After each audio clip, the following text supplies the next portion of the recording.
No agregaré nada más, simplemente les voy a compartir esta nota que publicó en Sin embargo MX San Juana Martínez y que le puso por título Periodistas mercenarios contra Ayotzinapa.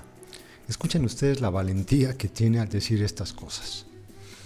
Dicen que son periodistas, pero en realidad son voceros del gobierno.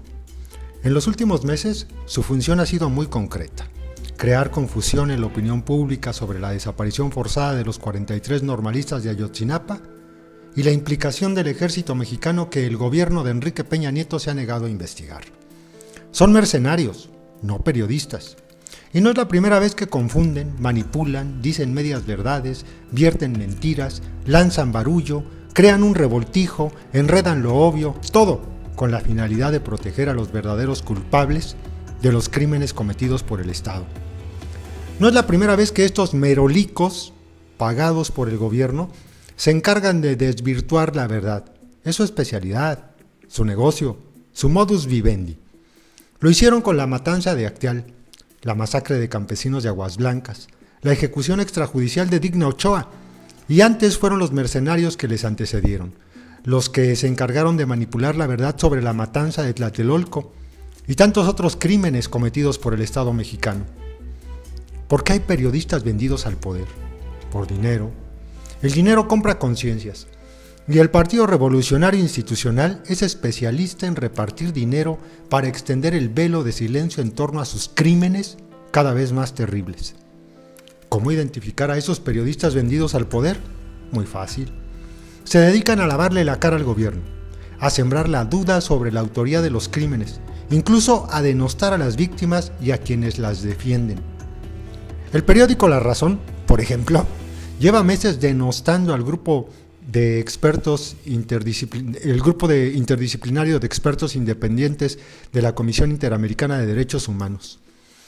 Algunos reporteros y editorialistas de este diario, vinculado con el poder no solo en la propiedad, sino en negocios, han difamado a los expertos publicando historias sobre su vida, mintiendo, utilizando sucesos para desvirtuarlos y enlodar a quienes se dedican a investigar la verdad sobre el crimen de Ayotzinapa.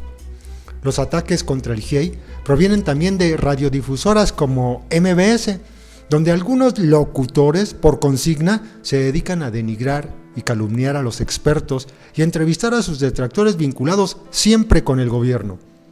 La línea editorial de algunos periódicos ha sido reafirmar la llamada verdad histórica de Jesús Murillo Caram sobre el basurero de Cocula y la noche de Iguala.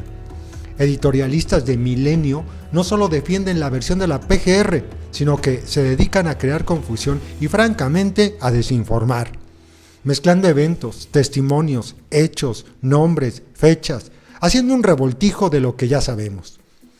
Pero si hay alguien que ha jugado un papel importante en reafirmar las verdades históricas del gobierno mexicano, ha sido la revista Nexos, propiedad del escritor Héctor Aguilar Camín. Aguilar Camín y sus amanuenses se encargaron de exculpar a los detenidos de la matanza de Acteal.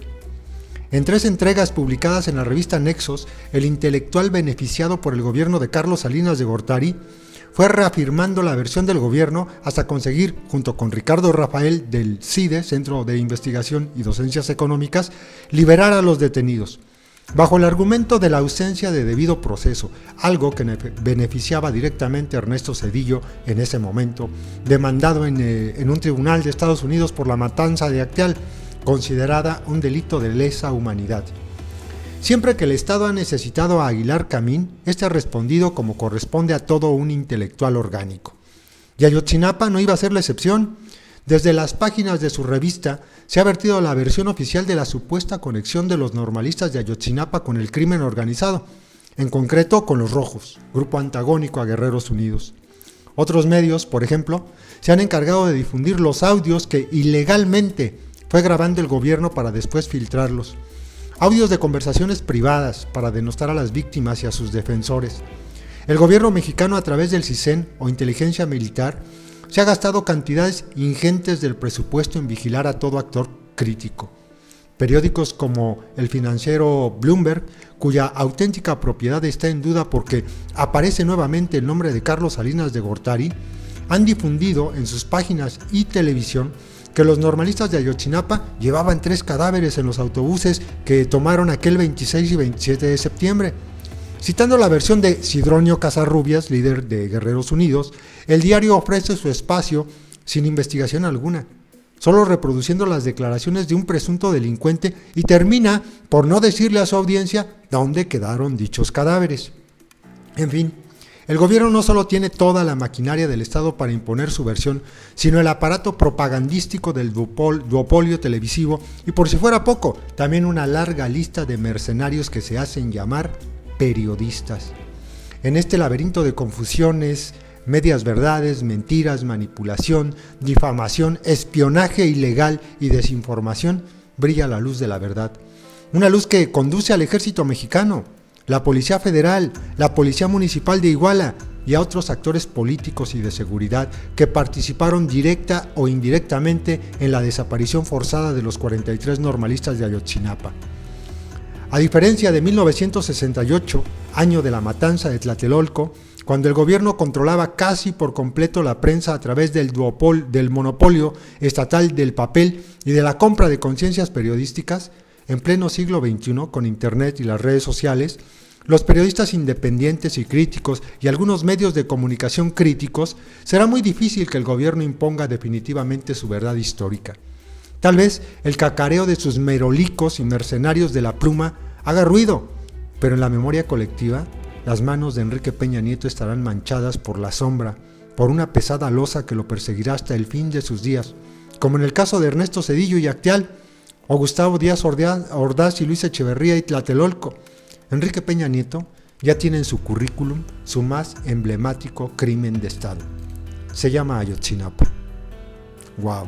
Mis respetos para San Juan.